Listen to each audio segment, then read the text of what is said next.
오늘 이 시간 우리에게 주시는 하나님의 말씀 디모데후서 4장 9절부터 11절까지의 말씀입니다. 디모데후서 4장 9절부터 11절의 말씀, 디모데후서 4장 9절부터 11절의 말씀입니다. 짧은 말씀이니까 우리 함께 합독하여서 읽겠습니다. 너는 어서 속히 내게로 오라. 데마는 이 세상을 사랑하여 나를 버리고 데살로니가로 갔고, 그레스게는 갈라디아로, 디도는 달마디아로 갔고, 누가만 나와 함께 있느니라. 내가 올 때 마가를 데리고 오라. 그가 나의 일에 유익하니라. 아멘. 오늘은 방금 읽은 말씀을 통해 익어가는 신앙이라는 제목으로 말씀을 잠시 전하겠습니다. 아마 그림을 잘 모르시는 분들도 레오나르도 다빈치라는 화가는 다 들어보셨을 겁니다. 그리고 또 그림을 많이 본 적은 없어도 레오나르도 다빈치가 그린 우리 최후의 만찬이라는, 예수님과 12제자의 그 최후의 만찬이라는 그림은 다들 아마 보셨을 겁니다. 산타마리아 델라그라치의 교회가 처음 세워지자 로마 교황청은 당대 최고의 화가였던 레오나르도 다빈치를 불러 그 성서 속에 나오는 예수님과 12제자들의 마지막 만찬에 관한 그림을 벽화로 그려줄 것을 요청하였습니다. 이후 최대한 완벽하게 최후의 만찬이라는 작품을 탄생시키고 싶었던 다빈치는 예수님을 비롯해 12명의 제자들 한 사람 한 사람을 그리기 위해 좀 적당한 모델을 찾기 시작했습니다. 가장 먼저 예수님의 모델이 되어줄 사람을 찾던 다빈치는 어느 교회의 성가대에서 아름다운 목소리로 찬양을 하고 있는 청년을 한 명 발견하게 됩니다. 너무나도 온순하고 순수해 보이는 그 청년의 모습에서 예수님의 모습을 발견한 다빈치는 곧바로 그 청년을 모델로 최후의 만찬 속 예수님을 그리게 됩니다. 이후 6년에 걸쳐 다른 11명의 제자들의 모습까지 그리게 된 다빈치는 이제 마지막 한 제자만을 남겨놓게 됩니다. 바로 예수님을 바리새인들에게 팔아넘긴 가룟 유다였어요. 과연 가룟 유다의 모델이 되어줄 사람을 어디에서 찾을 수 있을까 고민하던 중 그 이야기를 들은 로마의 시장이 다빈치에게 로마 감옥에 있는 죄수들 중에서 찾으면 어떻겠냐는 제안을 했습니다. 다빈치는 곧바로 로마의 감옥으로 달려갔고 그곳에서 수많은 죄수들의 얼굴을 면밀하게 살폈습니다. 그리고 마침내 사형을 앞두고 있는 어느 험악한 인상의 죄수를 발견하게 되었고 그를 가룟 유다의 모델로 섭외하게 됩니다. 그래서 그것을 통해 가룟 유다까지 완성을 하게 되죠.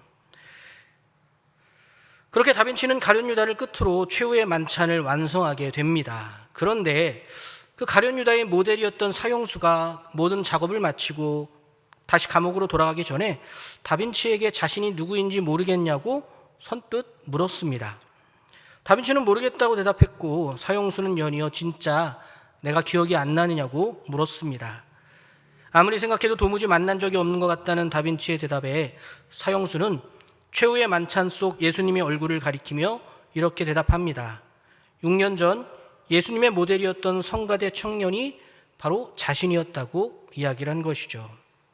네, 그렇습니다. 예수님의 모델이었던 그때 그 온순하고 순수한 얼굴의 청년이 6년이 지나서는 험악한 인상을 한 잔인한 사형수가 되어 예수님을 배반한 가룟 유다의 모델을 맡게 된 것이었습니다. 전설처럼 전해지는 이 최후의 만찬에 대한 방금 이야기는 사실 정확한 진위 여부는 확인할 수 없습니다.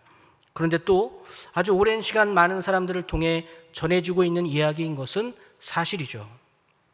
어쨌든 이 이야기를 통해 우리가 배울 수 있는 한 가지는 사람은 언제든지 예수님의 모델이 될 수도 가룟 유다의 모델이 될 수도 있다는 점일 것입니다. 그리고 지금은 이렇게 강대상에 서서 하나님의 말씀을 전하고 있는 저 역시 10년 후에는 또 어떤 모습으로 어떤 자리에 서 있을지 아무도 모른다는 것이죠. 그래서 저는 개인적으로 한 가지 제 마음속에 깊이 새기고 있는 인생의 지혜가 있습니다.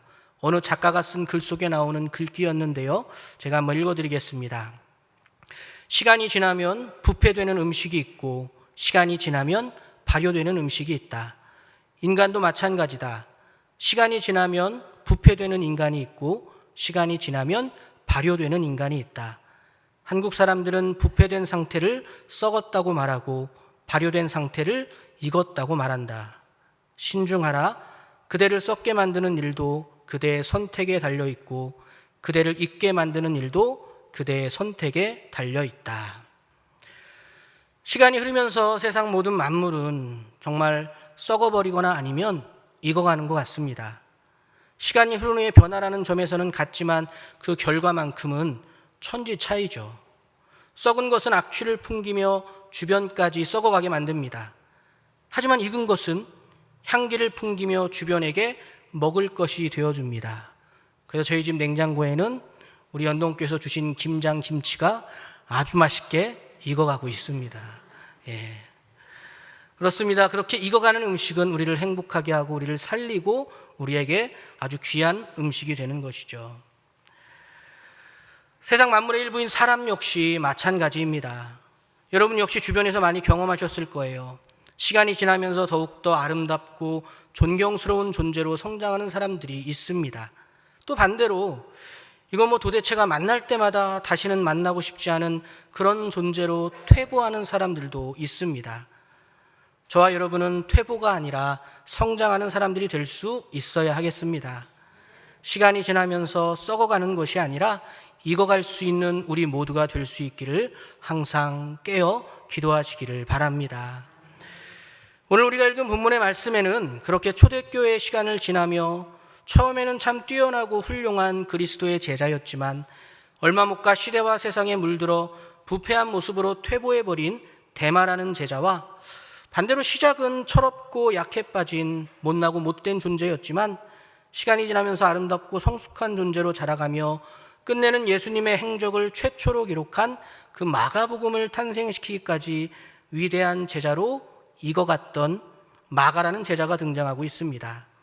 이 두 제자의 모습은 오늘을 살아가며 인간적인 목표를 이루기 위해 노력하고 있으며 궁극적으로는 예수 그리스도의 제자로서 맡겨주신 그 소명을 이루어야 하는 저와 여러분에게 아주 실제적이고 큰 깨달음을 주고 있습니다. 먼저 살펴볼 제자는 데마입니다. 오늘 데마를 바울이 어떻게 평가하고 있나요? 10절에 데마는 이 세상을 사랑하여 나를 버리고 데살로니가로 갔고, 이 세상을 사랑하여 나를 버리고 데살로니가로 갔고. 데마를 향한 바울의 평가는 단호했습니다.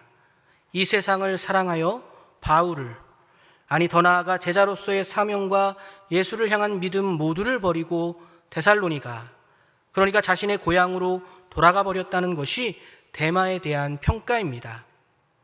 데살로니가 출신의 데마는 마게도냐와 데살로니가를 중심으로 전도 사역을 하던 바울을 만나게 되었고 복음을 듣게 됩니다.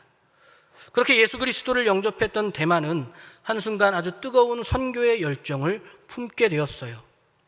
요즘은 좀 뜸하지만 제 나이대 분들은 경험해 보셨을 것입니다. 올레이션스나 예수전도단 같은 그런 선교단체에서 시작한 찬양 집회의 열풍 속에 참여하여 눈물을 펑펑 쏟으며 예수님을 향한 뜨거운 사랑으로 불타오르는 경험, 그 한순간에 강렬한 열정에 사로잡혀 선교사를 다짐하고 목회의 길을 결단하며 사모의 역할을 감당하겠다고 손을 들어 고백하던 그런 시기가 과거에는 참 많이 있었습니다. 아마 그때 그 뜨거웠던 모든 사람들이 그 열정 꺼지지 않고 그대로 결단한 모든 것들을 실현했다면 세상은 지금과는 참 많이 달랐을 것 같습니다. 어쨌든 당시 바울을 만나 복음을 듣고 그리스도의 제자가 되겠다고 결단했던 데마의 열정이 그와 비슷했던 것 같습니다. 한순간에 활활 타올라 놀랍도록 뜨겁게 제자로서의 길을 걷기 시작했으며 누구보다 빠르고 차갑게 그 모든 열정을 잃어버리고 말았습니다. 뜨거운 가슴을 부여잡고 바울의 전도 여행에 동역자로 함께하게 된 데마는 단번에 제자로서의 삶을 산다는 것이 얼마나 많은 핍박과 고난의 길을 걸어야 하는 것인지를 깨닫게 됩니다. 바울이 첫 번째로 로마의 감옥에 갇히게 되었을 때 그를 도우면서 데마는 자신도 많은 핍박과 고난을 당해야 했던 것이죠. 그러자 데마는 너무나 쉽게 흔들리기 시작합니다. 처음에는 흔들리는 자신을 어떻게든 극복해 보려고 노력했을 것입니다. 하지만 결정적으로 바울이 두 번째로 로마의 감옥에 갇히게 되자 데마는 급격하게 무너지고 말았습니다. 핍박과 고난에 벌벌 떨었고 추위와 배고픔에 질려버린 것이죠. 그러면서 자신의 고향 데살로니가를 그리워합니다. 데살로니가에서의 안락함, 데살로니가에서의 편안함, 데살로니가에서의 쾌락과 풍족함이 간절해지기 시작합니다. 그리고 결국 대만은 감옥에 갇혀 있는 자신의 스승 바울을 버리고 데살로니가로 돌아가게 됩니다.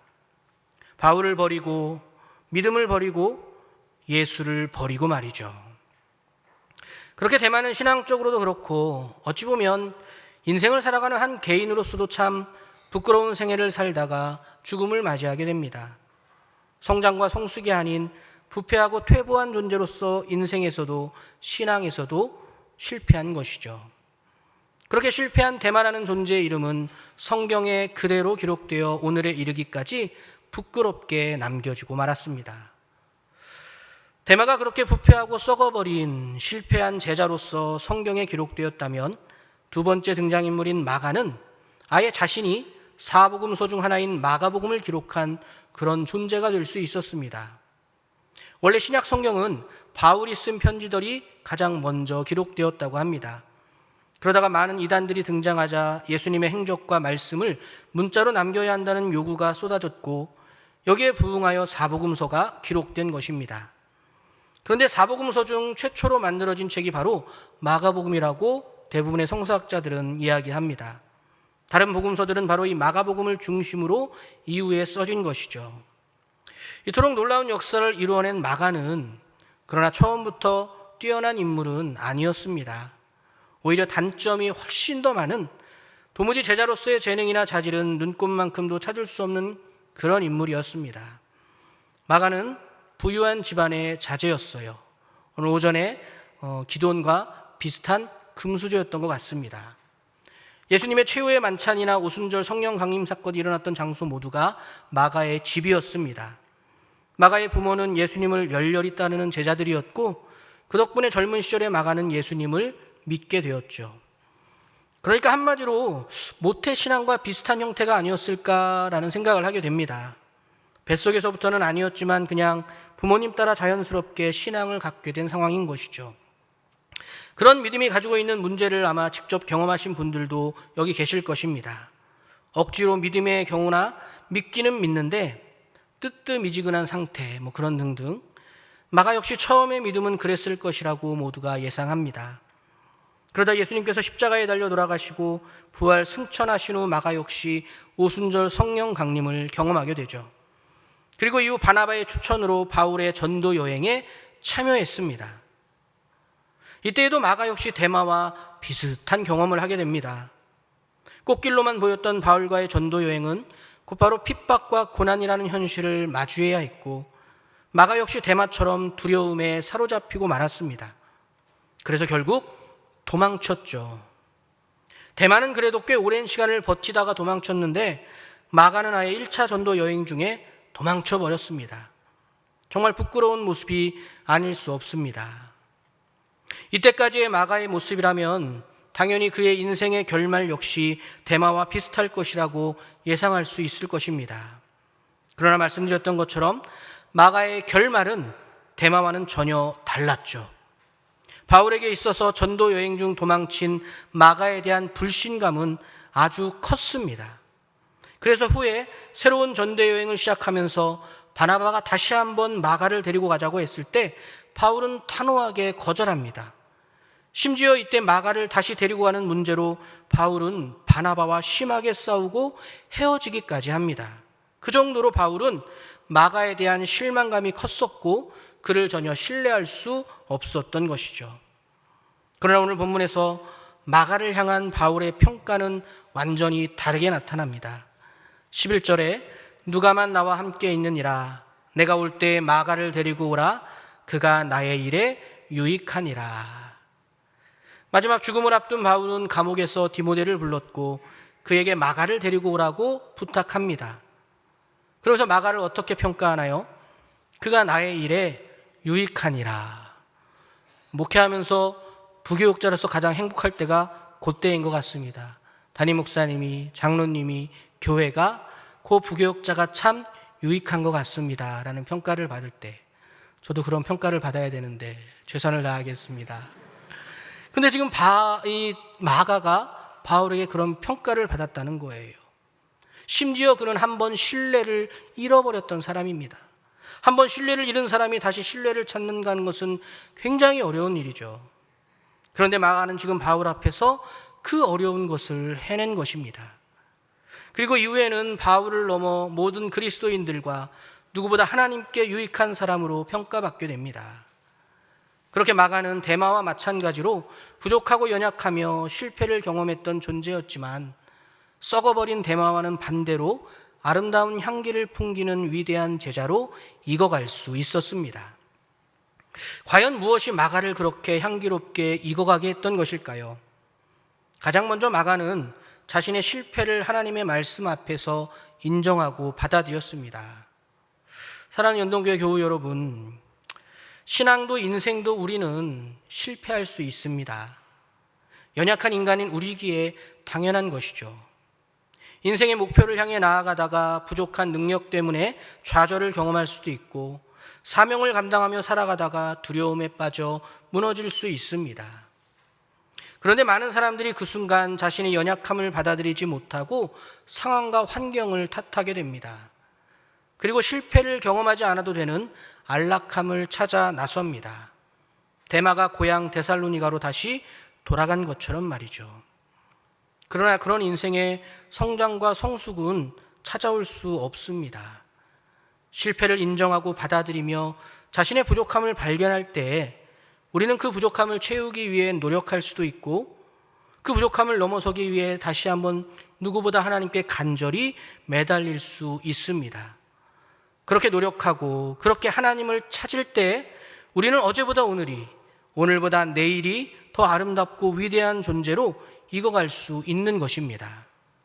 마가가 그랬어요. 마가는 자신의 연약함과 부족함으로 그 전도 여행에서 도망치고 말았을 때 상황과 환경을 탓하는 대신 자기 자신의 연약함과 부족함을 부끄러워하고 인정했습니다. 그리고 노력했어요. 그리고 하나님께 매달렸습니다.